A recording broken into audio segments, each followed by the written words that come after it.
প্রাক্তন মুখ্যমন্ত্রী বুদ্ধদেব ভট্টাচার্য কি করেছে তার সঙ্গে তুলনা করে যেটা করবেন না, মানে বুদ্ধদেব ভট্টাচার্য কলঙ্কিত হয়ে যাবে, খবরদার কম্পেয়ার করবেন না।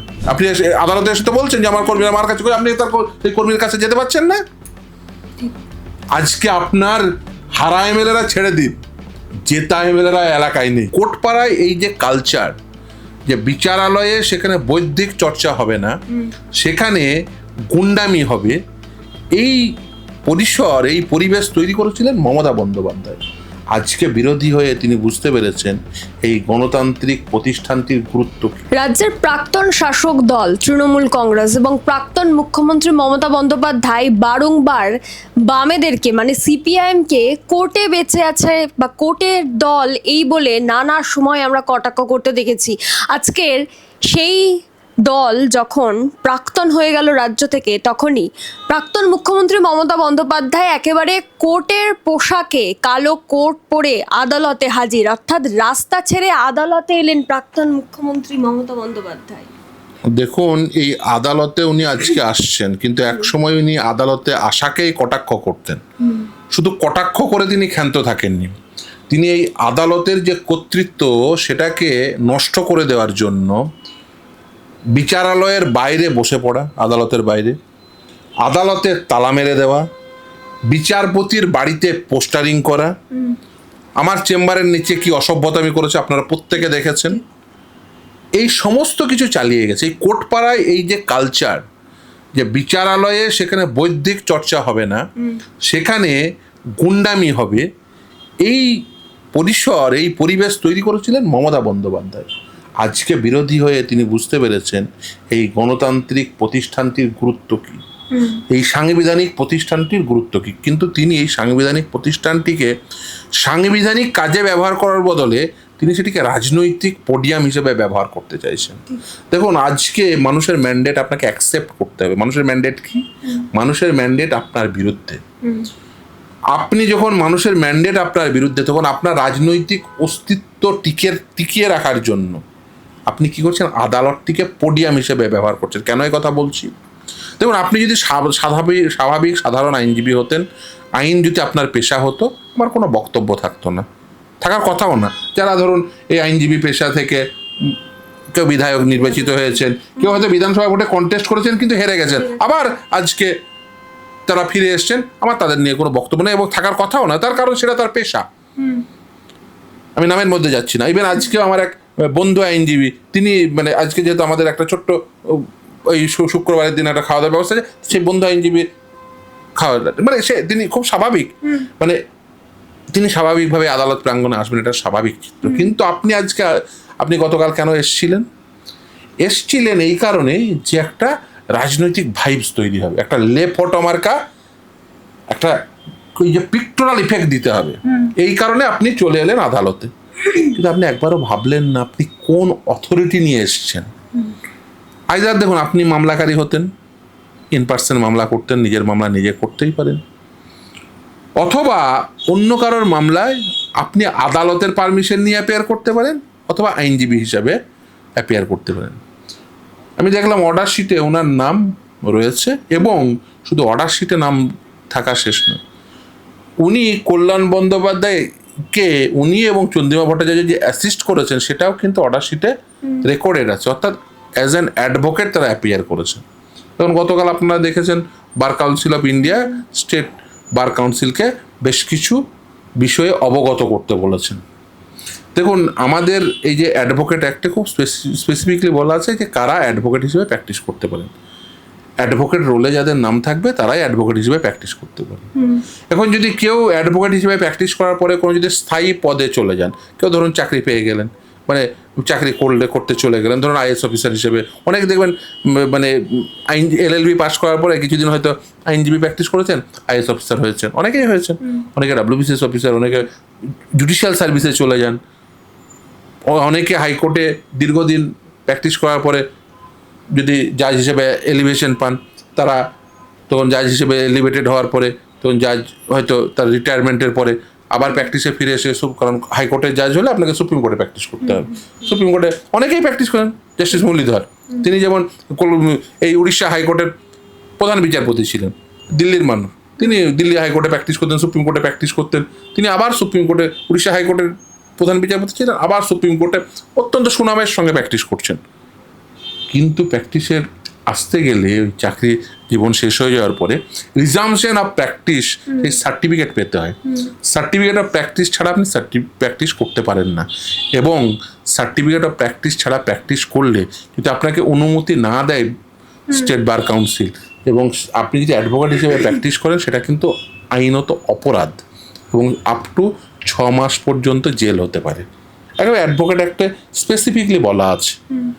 তাহলে আপনি কোন অথরিটি থেকে এসেছিলেন, প্রথম প্রশ্ন। দ্বিতীয় কথা হচ্ছে যে আপনি এই যে মানুষের যে ম্যান্ডেট, এই ম্যান্ডেটটাকে নিতে পারছেন। আপনি যদি মানুষের ম্যান্ডেট গ্রহণ করতেন, আপনার কি উচিত ছিল? আপনার উচিত ছিল কর্মীদের কাছে যাওয়া, আদালতের কাছে আসা না। সবার আগে তিনি ইস্তফাও দিতেন। হ্যাঁ, একদমই। দেখুন, আমি তুলনা করতে চাই না। আজকেই আমাকে আদালত প্রাঙ্গণেই আপনি আমাকে একজন আইনজীবী বললেন যে আপনার আমি বক্তব্য শুনি এবং খুব ভালো লাগে, কিন্তু আপনি একটি জায়গায় প্রাক্তন মুখ্যমন্ত্রী বুদ্ধদেব ভট্টাচার্য কি করেছে তার সঙ্গে তুলনা করেছেন, এটা করবেন না।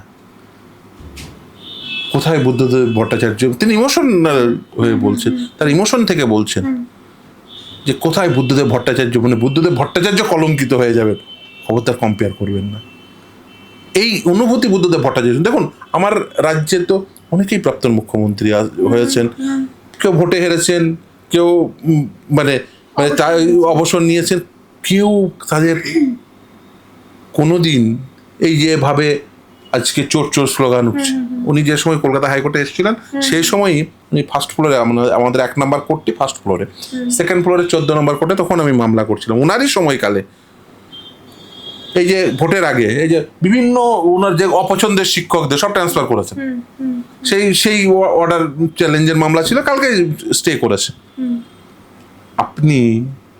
আমি ওনার সাথে সামনাসামনি আমার দেখা হয়নি, যাই হোক, আমি জানি না যে বেসিক্যালি উনি কি উদ্দেশ্যে এখানে এসেছিলেন।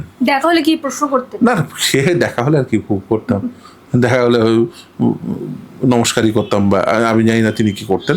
কিন্তু দেখুন, আমার সত্য কথা বলতে কি, একজন আমার রাজ্যের, এই রাজ্য তো আমারও, এই রাজ্য আপনারও, আমার রাজ্যের একজন প্রাক্তন মুখ্যমন্ত্রীকে কেউ অন্যভাবে সংবোধিত করে, এটা আমার দেখতে খারাপ লাগে। কিন্তু আমার ওই ছবিগুলো তো মনে পড়ে যাচ্ছে যে কি করেছেন। এই দুর্নীতির অভিযোগের মামলা, আদালতের বাইরে কি অসভ্যতামি হয়েছে, চেম্বারের নিচে কি অসভ্যতামি হয়েছে। বিচারপতি বিশ্বজিৎ বসুর ছবি প্রিন্ট করে নিয়ে এসে আপনারাই দেখিয়েছেন, আপনি নিজে ছিলেন, পায়ে মারিয়েছেন। তাহলে এই ছবিগুলো তৈরি করার কোনো প্রয়োজন ছিল বলুন তো? যে এই হাইকোর্টের, আজকে হাইকোর্টের কাছে সেল্টার নিতে এসছেন, আদালতের কাছে সেল্টার নিতে এসছেন, আদালতকে আপনি ব্যবহার করতে এসছেন। সাংবিধানিক আদালত সাংবিধানিকভাবে ব্যবহার করবে যে কোনো ভারতীয় নাগরিক, এটা স্বাভাবিক। উনি তো রাস্তার লড়াইয়ে বিশ্বাসী, কিন্তু আপনি সেটাকে কলঙ্কিত করেছিলেন, সেই আদালতকে কলঙ্কিত করেছিলেন। আর আপনি বললেন না উনি রাস্তার আন্দোলনে বিশ্বাসী, উনি বোধহয় আর রাস্তায় যেতে চাইছেন না বা ভয় পাচ্ছেন। উনি রাস্তায় ফিরে যেতে ভয় পাচ্ছেন। উনি ওই অত্যন্ত সুরক্ষিত পরিবেশে থাকতে পছন্দ করছেন, উনি রাস্তায় যেতে পারছেন না। দেখুন, আমি আপনাকে উদাহরণ দিই কতগুলো। আমি যেদিন ভোটে হেরে যাওয়ার ৫ম দিনে সিপিআইএম পার্টি, বাম দলগুলো এই ধর্মতলায় আপনারা দেখেছেন মিছিল করেছে। ৫ম দিনে মমতা বন্দ্যোপাধ্যায় একটা বাড়ি থেকে বেরোতে পেরেছেন। আপনি বলছেন এটা হয়েছে আমার কর্মীদের উপর আক্রমণ হয়েছে। আপনার কর্মীদের উপর আক্রমণ হয়েছে যে মমতা বন্দ্যোপাধ্যায়কে অগ্নিস্ফুলিঙ্গের মতো দেখেছে মানুষ, অগ্নিকন্যা, সে যেভাবেই নাম দেখ না কেন, অনেকে সেই নিয়ে বিতর্ক করতে পারে, কিন্তু এটা তো ঠিক কথা। মমতা বন্দ্যোপাধ্যায়কে একসঙ্গে লোকে ছুটতে দেখেছে, যেখানে কোনো কিছু ঘটেছে মমতা বন্দ্যোপাধ্যায় সেখানে ছুটে গেছে। আর আজকে মমতা বন্দ্যোপাধ্যায় নেই, বলছেন এই ঘটছে, তো তাদের পাশে তো দাঁড়াতে পারছেন না। তাদের পাশে দাঁড়াচ্ছে তো বাম কর্মীরা, তাদের পাশে দাঁড়াচ্ছে মোহাম্মদ সেলিম, তাদের পাশে দাঁড়াচ্ছে সমস্ত বামপন্থী নেতারা। বিকাশ ভট্টাচার্যরা রাস্তায়, আমরা রাস্তায়, আর আপনি ঘরের ভেতরে বসে আছেন, আপনার কর্মীরা মার খাচ্ছে। আপনি বলছেন, আপনি আদালতে এসে তো বলছেন যে আমার কর্মীরা মার খাচ্ছে, আপনি তার সেই কর্মীর কাছে যেতে পারছেন না। আজকে আপনার হারা এমএলএরা ছেড়ে দিন, জেতা এমএলএরা এলাকায় নেই, আপনি খোঁজ নিয়ে দেখুন, জেতা এমএলএরা এলাকায় নেই কেন? তার কারণ আপনারা অত্যাচার করেছেন। জেতা এমএলএ জানলা দিয়ে টপকে পালিয়ে যাচ্ছে। মানে এখন তো তৃণমূল প্রধান বিরোধী দল হয়েছে, তো তাও মানে প্রাক্তন মুখ্যমন্ত্রী লড়াই করার সাহস পাচ্ছেন না। দেখুন, মানুষের সঙ্গে দূরত্ব এত বাড়িয়ে ফেলেছেন, লড়াই করার সাহস পাবেন কি করে? আমি যেদিন ক্ষমতায় ছিল সেদিনে বারবার মনে করিয়ে দিতে চেয়েছিলাম যে দেখুন, মানুষের সঙ্গে দূরত্ব বাড়াবেন না। প্রশাসন নির্ভর একটি সরকার ছিল এবং দুর্নীতিগ্রস্ত, আপাদমস্তক দুর্নীতিগ্রস্ত একটা সরকার ছিল। শুধু পশ্চিমবঙ্গের ইতিহাস নয়, গোটা ভারতবর্ষের ইতিহাসে মমতা বন্দ্যোপাধ্যায়ের ওই 15 বছরের সরকার যে পরিমাণ দুর্নীতিগ্রস্ত ছিল, ভারতবর্ষের কোনো সরকার অত দুর্নীতিগ্রস্ত ছিল না, প্রথম। দ্বিতীয়, মমতা বন্দ্যোপাধ্যায়ের সব থেকে বড় অপরাধ কি বলুন তো? উনি যে বাঙালির গর্ব ছিল শিক্ষা সংস্কৃতি, মমতা বন্দ্যোপাধ্যায় সেই বাঙালির শিক্ষা সংস্কৃতিকে ভেঙে চূর্ণ বিচূর্ণ করে দিয়েছে। বাঙালিকে শিক্ষাক্ষেত্রে কয়েক দশক পিছিয়ে দিয়েছে, কয়েক দশক। আমি জানি না মানে এই যে ক্ষতি, সেই ক্ষতি কিভাবে পূরণ হবে। মমতা বন্দ্যোপাধ্যায় যে ক্ষতি শিক্ষা ব্যবস্থায় করেছে, যে ক্ষতি সাংস্কৃতিক অঙ্গনে করেছে, আপনি ভাবুন তো। এই যে আমরা বিগত 15 বছরে বাঙালির সাংস্কৃতিক চর্চা বলতে কি উঠে এসছে আপনি বলতে পারবেন? বাঙালির সাংস্কৃতিক চর্চা কি ওই যে চর্চা মমতা বন্দ্যোপাধ্যায়ের সামনে নিয়ে এসেছিলেন, যে ওই যে কী সব ওই সব গান টান চলতো, ওই সব শহীদ মঞ্চে, আমি সেসব গান মানে আমি উচ্চারণও করতে চাই না, মানে জানিও না কি কোথা থেকে সেই সমস্ত কালচারগুলো নিয়ে এসেছিলেন। নিজের লেখা গান, নিজের লেখা গান। মানে দেখুন, আপনার ছবি ভালো লাগতে পারে, আপনার গান ভালো লাগতে পারে, তার মানে এই নয় যে আপনি ভালো গায়ক হবেন। আপনার ছবি দেখতে ভালো লাগে, আমার এই ছবি দেখতে ভালো লাগছে, আমার ওই ছবিটা দেখতে ভালো লাগছে, আমি আমি আমি ছবি পছন্দ করি, তার মানে এই নয় যে আমি মানে দারুণ চিত্রশিল্পী হয়ে যাব। আমার গান ভালো লাগে, আমার ভালো গান আছে মানেই আমার ভালো কণ্ঠ থাকবে এরকম তো নয়। আমি কারো গুণমুগ্ধ শ্রোতা হতে পারি, কিন্তু আমি গায়ক হয়ে যাব, আমি চিত্রশিল্পী হয়ে যাব, আমি লেখক হয়ে যাব, সব গুণ একজনের মধ্যে। আর এখন যারা ওইসব পাম দিয়ে সব গুণী শিল্পী বানিয়েছিল, চিত্রশিল্পী, গুণী গায়িকা বানিয়েছিল, সব গুণের সব মহিমান্বিত করতো, আজকে কাউকে পাশে পাবেন না। এখন কি গুণী আইনজীবী হতে চাইছে? তিনি যদি হতে, দেখুন, মমতা বন্দ্যোপাধ্যায় একজন রাজনৈতিক নেত্রী, তিনি যদি আইন চর্চা করেন আমি সত্যিই খুশি হব। তিনি এতদিনের তার রাজনৈতিক যে অভিজ্ঞতা, সেই অভিজ্ঞতা নিয়ে তিনি যদি আইন চর্চা করতে আসেন, আইন পেশায় আসেন, আমি তাকে স্বাগত জানাবো। কিন্তু একটা জিনিস ভাবুন তো, যে একজন বিচারপতি, তিনি বিচারপতি হিসেবে কাজ করলেন, জানুয়ারি মাসে অ্যাপ্লিকেশন করলেন তার প্র্যাকটিস রিজিউম করার জন্য, আজকে মে মাস, এখনো তার প্র্যাকটিসটা রিজিউম হলো না। আমি জানি না মমতা বন্দ্যোপাধ্যায়ের মানে এই প্র্যাকটিস রিজামশন আদৌ হয়েছে কি হয়নি, কি অবস্থা, সেটা স্টেট বার কাউন্সিল বলতে পারবে।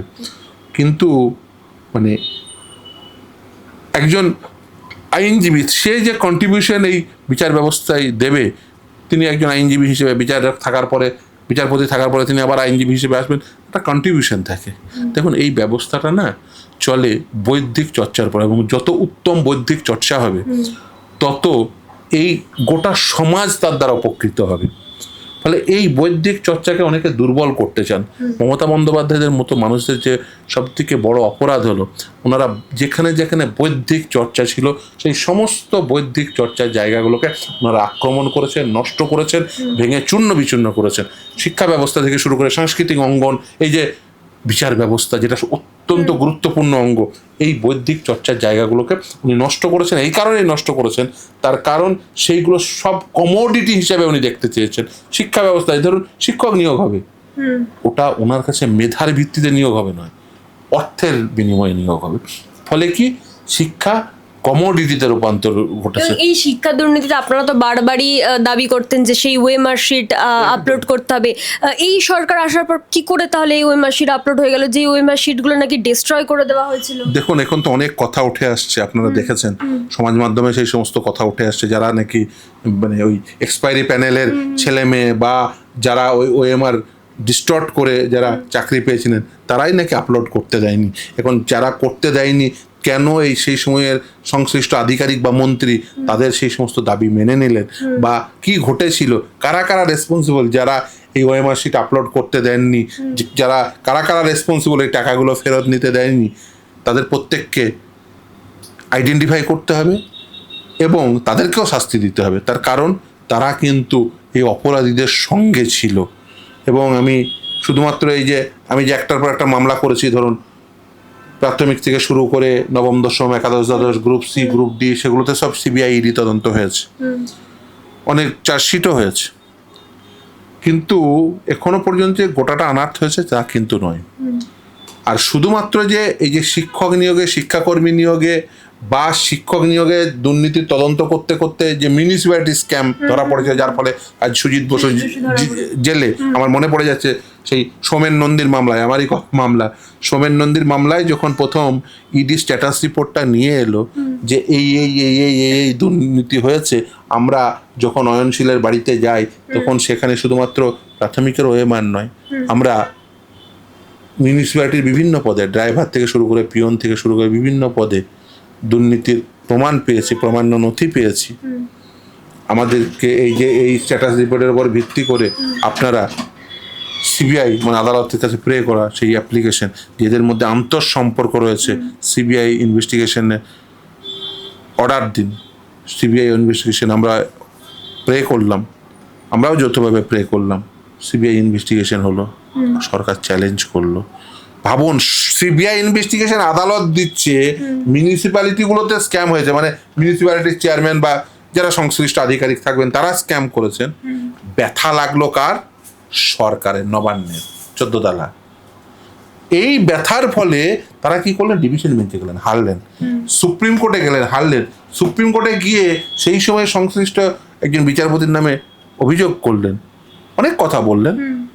আদালত বললো যে অন্য একজন বিচারপতি রিভিউ করলো, বিচারপতি অমৃতা সিনহা, তিনিও আবার ওই একই রায় রেখে দিলেন। মানে কলকাতা হাইকোর্টের single bench, division bench, supreme court, আবার কলকাতা হাইকোর্টের আর একজন বিচারপতি, সবাই একই নির্দেশ দিয়েছে। সবাই বলেছেন হ্যাঁ সিবিআই ইনভেস্টিগেশন চলবে। তাহলে আপনার কি দায় পড়েছিল যে সেই সময় আপনার সিবিআই ইনভেস্টিগেশন আটকানোর জন্য সুপ্রিম কোর্ট পর্যন্ত ছোটা?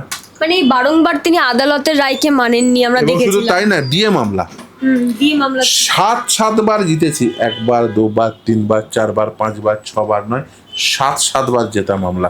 তারপরেও সেখানে প্রথমে ওই আদালতের নির্দেশে 25% এরিয়া দিয়ে দেয়নি, দিল না। তারপরে তখন আলটিমেট আমরা কন্টেম্প্ট করলাম, ওরা অ্যাপ্লিকেশন করলো, কিন্তু আলটিমেট তো আদালত সুপ্রিম কোর্ট নির্দেশ দিয়েছে, সেটাও আবার কম দিল, এআইসিপিআই অনুযায়ী দিল না। আমরা বারবার সেই সময় আদালতের নির্দেশেই আদালত তখন বলল আমাকে যে এই সঙ্গে বসতে, সেই সময় ফলে সেখানে বসলাম, আমরা আমাদের নথিপত্র আদি দিলাম।